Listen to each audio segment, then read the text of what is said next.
ba jàppale démocratie boobu maanaam ñu accompagner ko ba mu mun a suuxat gën a sampu ni ko Selli di waxee mu gën a yaatu bu weesu rek élection yi naka lañ ko mën a toppee ci anam yu mu gën a rafetee ci askan yi.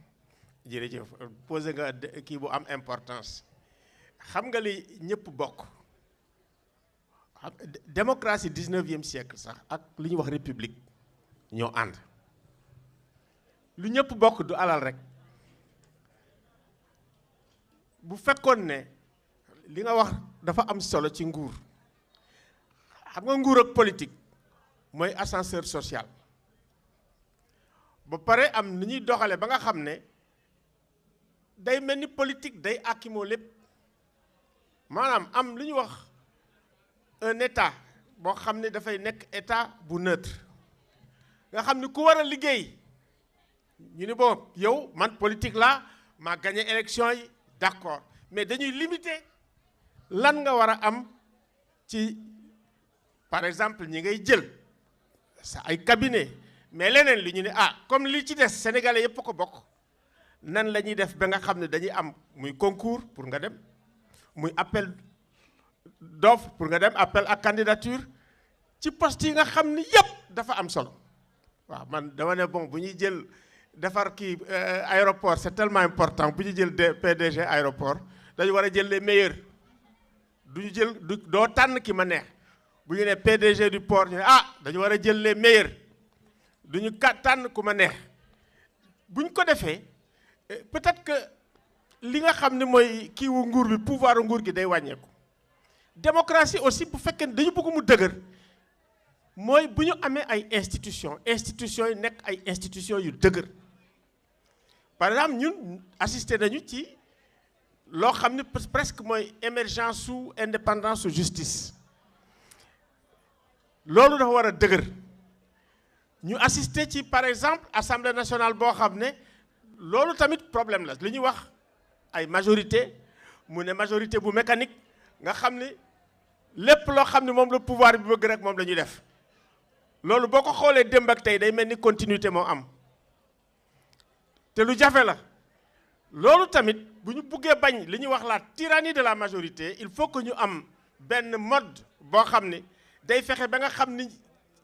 presque courant yëpp dañuy représenté wu ci biir assemblée nationale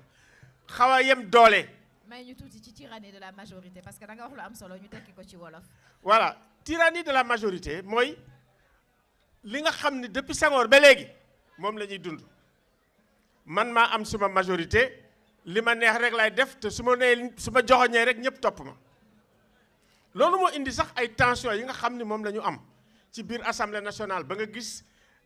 gendarme yi dañu mujj dugg sa tension ak violence yi nga xam ne moom la ñuy gis loolu da lay won ne institution yi war a dox xam nga institution yi am mooy institution yoo xam ne ñooy réguler violence politique violence sociale ci biir démocratie assemblée bu liggéeyee bu baax day wàññi violence am ki nga xam ne exécutif buy liggéeyee lu baax parce que am na loo xam ne dama koy fàttali xaw ma préfet mu ngi fi toog xaw ma représentant yi ñu ngi fi toog administration territoriale sooy xool administration territoriale ci crise bi nga xam ne moom la ñu vivre dama koy xam parce que man je suis très bien placé parce que bu amee ay problème généralement si ñun la ñuy ñëw administration territoriale tere la yow parti nga xam ni yow c'est privé nga am sa siège nga ne damay def conférence comment dire publique mu ne la doo ko def ñu indi gendarme yi teg nga ne damay def manifestation ñu ne dañ ko tere ñu wax ñu indi gendarme yi teg kooku généralement duñ ci wax mais liggéeyu administration territoriale la répression bi bu amee tam dañu naan policiers yi ñoo ci nekk ci biti ñu gis ko mais il y a un angle mort mooy angle boobu donc il faut que ñu am administration boo xam ni c'est pas une administration politisée une administration bu neutre nga xam ne askan bi lañ fi nekkal mais dañ ñëw aussi ci le concept bu askan moo gën a jafe dañu naan c'est le pouvoir du peuple par le peuple et pour le peuple mais le peuple c'est qui c'est une définition très difficile léegi nag boo gisee ñu naan populisme ñoom dañu am une définition politique du peuple dañuy def la différence très tracé li ñuy wax frontière entre askan bi ak ñu ñuy wax élite yi ba pare def ko de façon radicale soo demee États-Unis moo fa am extrême droite buy monter ba pare ñu am ay boucs émissaires mooy étranger yi boo demee en Europe loolu moo fa am fii sax commencé na fi am ak Tahirou Sarr loolu yëpp ci populisme la populisme tamit li koy wane mooy du ñu fonk torop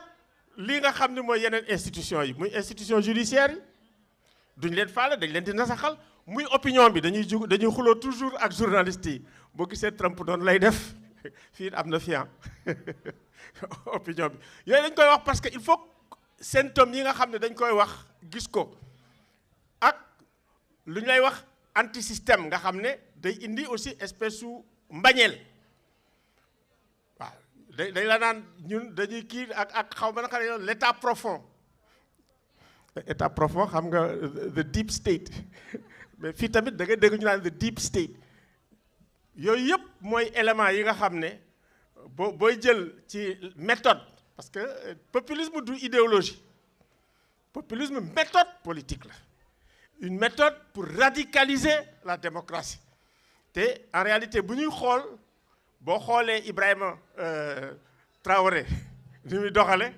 boo xoolee ñeneen xool ñeneen te kat li gën a mettal suñu démocratie lu bees mooy aussi réseaux sociaux yi boo jëlee populistes yi aussi réseaux sociaux yi ak seen narratif nga xam ne dañuy jékki-jékki daal di créer ay narratif yoo xam ne boo demee États-Unis ñi nga xam ne ñooy def fake news yi foofu la ëpp ci àdduna bi sax boo demee ci yeneen pays ci fa la ëpp sans compter nag ñun Sahel les pays sahéliens dañu nekk espèce objet de convoitise des grandes puissances di subir seen influence ñoom ñoo toj CEDEAO Russie jël lii ñeneen ñi France sax yëf yi daf ko bett ba nga xam ne léegi France ci boppam dugg na ci réseaux sociaux yi génne ay affaire am c'est que le numérique changé na la nature de la démocratie bu baax a baax te kooku mooy peut-être yu bees yoo xam ne peut-être science politique yi war nañ ko xoolaat te en réalité boo gisee aussi ñi gën a ndaw jël nguur gi boo demee ci réseaux sociaux yi di nga ci comprendre lu bari di nga gis ñu bari ñu ngi disparaître parti yu bari parti yu mag parti yu yàgg yi ngeen baal ma àq waaw kooku c'est le vieux monde moom la j'appelle le vieux monde politique mi ngi disparaître mais en même temps les pratiques du vieux monde ñu ngi continuer feebar yooyu nag la ñu war a xool joxoñ ko waxtaane ko pour yokk li nga xam ne mooy suñu résilience démocratique. jërëjëf doyen Alioune Tine ñu daal di jàll ci Khafor yow mi nga xam ne da ngeen dàkkantale seen bopp ne sentinelle de la démocratie ngeen maanaam ñu nga xam ne dañu taxaw di saytu di aar lii di démocratie résilience démocratique bi ñuy wax ni yéen ci biir Y'en a marre en tant que membre de la société civile naka ngeen ko nar a gunge jàppale ko ba ñu gën koo suuxat ci sunu réew yi. jërëjëf je pense que mooy liggéey bi nga xam ne moom la Y'en a marre di def nga xam ne ci ñaari anam la